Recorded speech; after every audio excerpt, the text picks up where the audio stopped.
Bonjour et bienvenue dans ce nouvel épisode. Je t'accueille à nouveau dans mon jardin pour cette série spéciale été. Que tu sois dans le creux de la vague, en burn-out, ou que tu te débattes avec des problématiques de surpoids, tu as certainement une surcharge mentale et un stress bien trop élevé. Et c'est exactement pour ça que j'ai appelé cette série « Je me lâche la grappe ». Ces derniers temps, je t'ai pas mal parlé d'émotions, de gestion des pensées, de reprendre son pouvoir décisionnel. Et si maintenant on se parlait de ce qui nous fait du bien, si on se concentrait sur ce qui va t'alléger, te faire plaisir, te soulager de ton stress, se sentir bien peut être un puissant moteur pour atteindre tes objectifs, quels qu'ils soient. Je ne vais évidemment pas te parler de plaisir immédiat, mais plutôt de bien-être profond, ancré et à long terme. Et la première condition pour se sentir bien, c'est d'être dans le moment présent. Le passé te rendra nostalgique et le futur te mettra dans l'angoisse. Alors respire et concentre-toi sur ce qui te fait du bien, aujourd'hui et maintenant.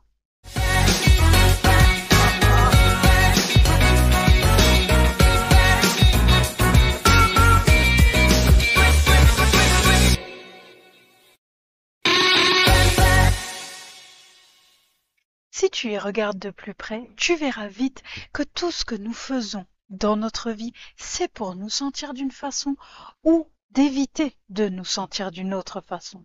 Et la plupart du temps, ce qui nous motive, c'est de nous sentir bien.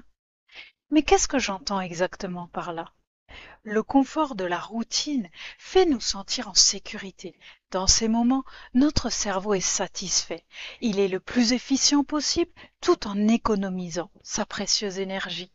Peu lui importe si cela te rend heureuse ou pas.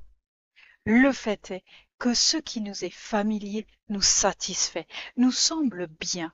Cela nous rassure parce que on a la sensation qu'on peut anticiper notre avenir et les difficultés que nous rencontrons. Cela peut parfois nous maintenir dans des situations un peu néfastes pour nous-mêmes. Par exemple, nous restons dans un travail qui ne nous convient plus depuis longtemps et qui ne correspond plus à nos valeurs actuelles. Nous restons dans des relations qui nous pèsent ou nous font mal. Nous restons dans des lieux où nous traînons de mauvais souvenirs. Ça, c'est ce que veut nous faire croire à la fois notre cerveau, mais aussi la société, nos proches, avec les meilleures intentions du monde. Ce qui est à l'extérieur de nous-mêmes, en fait. Le plus souvent, nous essayons de nous sentir mieux en contrôlant l'extérieur, ce qui est impossible, je te le rappelle, au lieu de travailler nos pensées qui sont à l'origine de nos émotions. Alors qu'est-ce que j'entends par se sentir bien? Je parle de se sentir en harmonie, aligné avec soi-même, ses valeurs, ses désirs. D'un côté, on ne change rien, on se sécurise dans le confort de la routine. D'un autre côté, il y a la fierté. Entre ces deux émotions, il y a l'inconfort des émotions négatives, qui te permettent en fait de croître, d'apprendre sur toi, sur le monde. Je vais prendre l'exemple de la perte de poids. Disons qu'aujourd'hui tu pèses dans les 90 kilos et que tu veux perdre 20 kilos pour te sentir bien dans ton corps et rester en bonne santé. Aujourd'hui, tu es dans la zone connue des 90 kilos, même si elle n'est pas ce que tu souhaites. Tu lui trouves un certain réconfort dans tes habitudes. Si tu veux vraiment perdre ces 20 kilos, tu devras apprendre une nouvelle façon de faire, une nouvelle façon de te comporter pour te devenir la personne qui pèse 70 kilos. Ce ne sera ni facile ni confortable.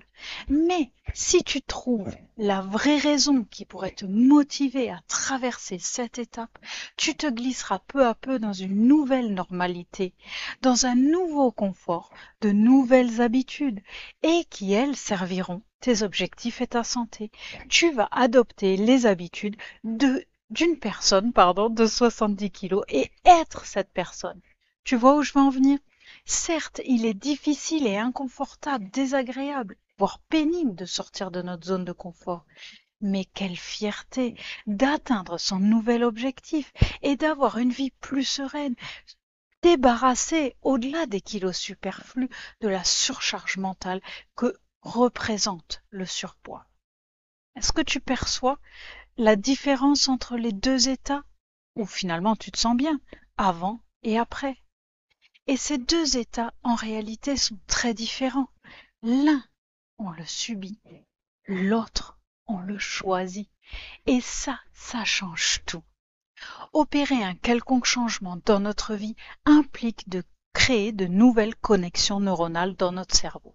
C'est ce qui se produit quand on apprend quelque chose de nouveau, qu'on met en place une nouvelle habitude. Et plus tu pratiqueras ta nouvelle habitude, plus tu te visualiseras dans ta nouvelle identité, plus tu renforceras cette nouvelle connexion. Et plus la nouvelle se renforce, plus l'ancienne se délite. Pour illustrer ça, tu peux imaginer qu'aujourd'hui tu es sur une autoroute. Celle-ci est composée de tes habitudes, de tes réflexes que tu as depuis tellement d'années. Et tu décides de tracer un nouveau sentier.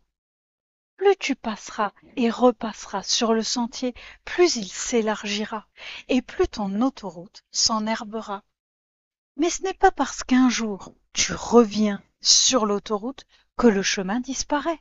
Il te suffit de faire à nouveau le choix de quitter l'autoroute pour marcher à nouveau sur ton nouveau chemin. Il n'y a pas de fatalité à se lâcher la grappe, à oublier ou à se tromper, surtout quelques instants. Tout ne sera pas foutu. Ta volonté et ta capacité à accepter d'être dans l'inconfort, de vivre des émotions négatives et de voir ce qu'elles ont à te dire et à t'apprendre détermineront ta capacité à réussir, quels que soient tes objectifs. Si tu restes dans le confort du monde connu, tu répètes sans cesse les mêmes pensées, tu répètes tes actions et tu obtiens sans cesse le même résultat, année après année, sans changement. C'est toi qui as créé la vie dans laquelle tu es aujourd'hui, consciemment ou inconsciemment. Et cette vie est la somme de tes choix passés. Mais la plupart d'entre nous faisons les choix de nos grandes lignes directrices de notre vie entre 18 et 25 ans, disons. Et rarement nous réinterrogeons ces choix-là. En tout cas pas avant la crise de la quarantaine, qui bien souvent sert à ça, à se réaligner. Nous nous laissons porter par le cours de nos vies jusqu'à ce qu'on se rende compte que nous n'avons pas forcément pris une direction qui, aujourd'hui, nous épanouit. Voici donc le secret. Je te préviens, tu ne vas pas aimer. Pour te sentir mieux, tu dois être prête à te sentir instable. Tu dois accepter d'être à nouveau débutante. Tu dois consentir d'être dans un malaise passager, le temps de l'apprentissage, de la transition. Mais quelle récompense de l'autre côté! Il n'y a pas d'émotion que tu ne sois pas capable de ressentir et à laquelle tu ne peux pas survivre. Et il n'y a pas de chemin neuronal que tu peux créer en répétant et en t'entraînant pour te créer ta nouvelle réalité et te sentir mieux durablement. Si tu as aimé cet épisode, n'oublie pas de liker, commenter sous la vidéo et partage si tu connais quelqu'un qui voudrait se sentir mieux et qui n'ose pas se lancer. Ce sera un simple clic pour toi, mais peut-être un déclic pour elle. Je te dis au revoir et à la semaine prochaine.